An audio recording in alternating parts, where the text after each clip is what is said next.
மாவட்டம் ஆத்தூர் தொகுதிக்குட்பட்ட பஞ்சம்பட்டி மற்றும் சுற்றுவட்டார பகுதிகளில் தேர்தல் பரப்புரை மேற்கொண்ட ஊரக வளர்ச்சித்துறை அமைச்சர் ஐ. பெரியசாமி, ஸ்டாலின் அரசு குடும்ப தலைவர்களின் அரசு என புகழ்ந்து பேசினார். மாதந்தோறும் வழங்கப்படும் உரிமைத் தொகை ரூபாய் 1000 ரூபாய் 2000 உயர்த்தப்படும் என்றும், வீட்டு உபயோகப் பொருட்கள் வாங்க மகளிருக்கு 8000 ரூபாய் மதிப்பிலான கூப்பன்கள் வழங்கப்படும் என்று எடுத்துரைத்தார். மேலும் காலை உணவு திட்டம் 8ஆம் வகுப்பு வரை விரிவாக்கப்பட்டுள்ள நிலையில் பள்ளி கட்டமைப்பு வசதிகள் ரூபாய் 2000 கோடியில் மேம்படுத்தப்பட்டுள்ளதாக தெரிவித்தார். காலையில உணவு திட்டம் கொண்டு வந்து 8வது வரைக்கும் கொண்டு வந்துட்டாங்க.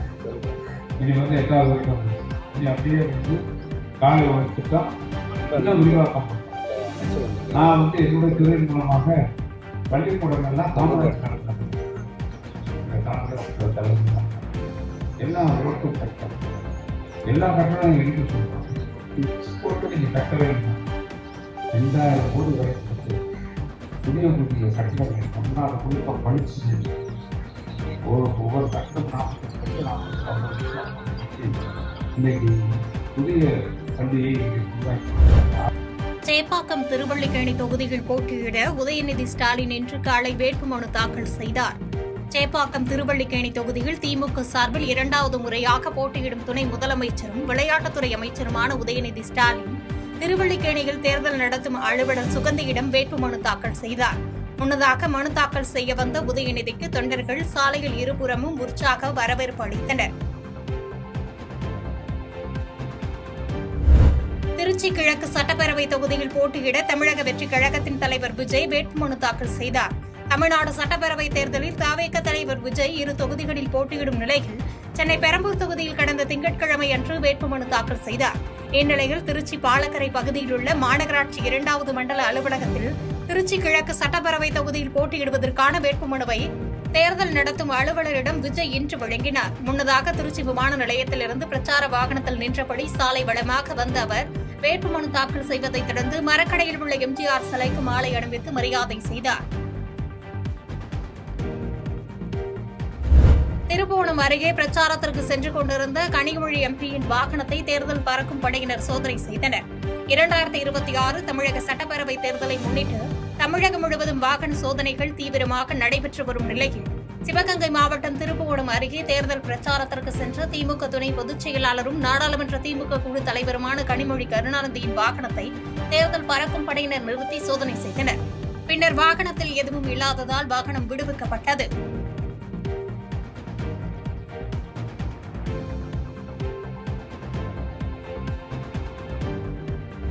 வாக்காளர்களுக்கு பணம் கொடுத்து வாக்கு சேகரிக்கிறோம் என்று கூறுவது பொதுமக்களை அவமானப்படுத்துவது என்று அமைச்சர் முத்துசாமி தெரிவித்துள்ளார். ஈரோடு மேற்கு சட்டமன்ற தொகுதி திமுக வேட்பாளராக அறிவிக்கப்பட்டுள்ள அமைச்சர் முத்துசாமி இன்று தமது வேட்புமனுவை தாக்கல் செய்தார். ஈரோடு மேற்கு தொகுதி தேர்தல் அலுவலர் சிந்துஜாவிடம் தனது வேட்புமனுவினை வழங்கினார். இதனைத் தொடர்ந்து செய்தியாளர்களின் கேள்விக்கு பதிலளித்த அவர், ஓட்டுக்கு 2000 ரூபாய் பணம் வழங்குகிறோம் என்று சொல்வது முற்றிலும் தவறான செய்தி என்றும், இது பொதுமக்களை அவமானப்படுத்துவது ஆகும் என்றும் பதிலளித்தார்.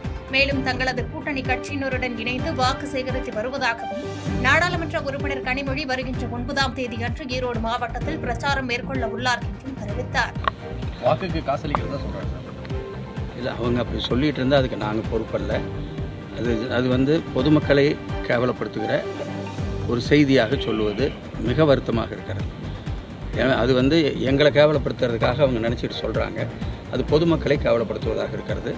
எனவே சாதாரண பொதுமக்கள் அதையெல்லாம் எதையும் எதிர்பார்க்காமல் அவர்களுடைய மனதில் இன்றைக்கு என்ன இருக்கிறதோ, அவர்களுக்கு யார் சரியாக ஒரு ஆட்சியை கொடுப்பார்கள், அவருடைய எதிர்காலம் சரியாக அமைவதற்கு, ஒரு குழந்தைகளுக்கு காலை உணவு திட்டம் என்றால் ஒரு தாய் எந்த அளவிற்கு நெகிழ்ந்து போயிருப்பார் என்று யோசியுங்கள்.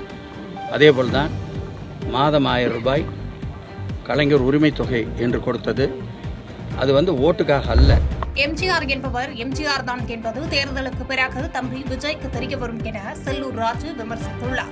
மதுரையில் செய்தியாளர்களை சந்தித்த மேற்கு தொகுதி அதிமுக வேட்பாளர் செல்லூர் ராஜு, தவிக தலைவர் விஜய்க்கு திரளும் கூட்டம் வாக்குகளாக மாறாது என்றும், எம்ஜிஆரின் அரசியல் ஆளுமை என்னவென்பது தேர்தல் முடிவுகளுக்கு பின் விஜய்க்கு தெரிய வரும் என்றும் விமர்சித்தார்.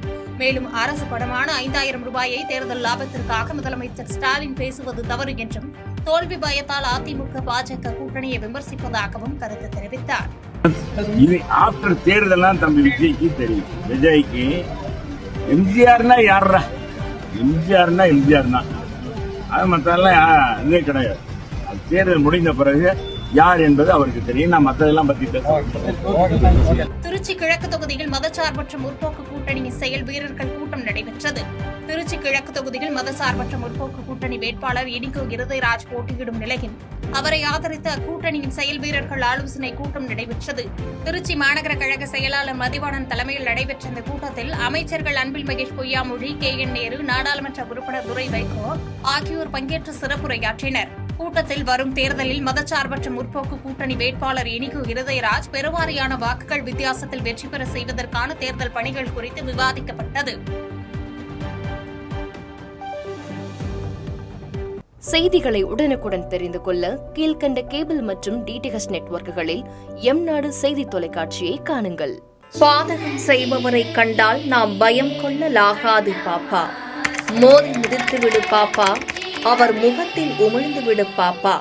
அண்மை செய்திகளை உடனுக்குடன் தெரிந்து கொள்ள இணைந்திருங்கள் எம்நாடு தொலைக்காட்சியுடன்.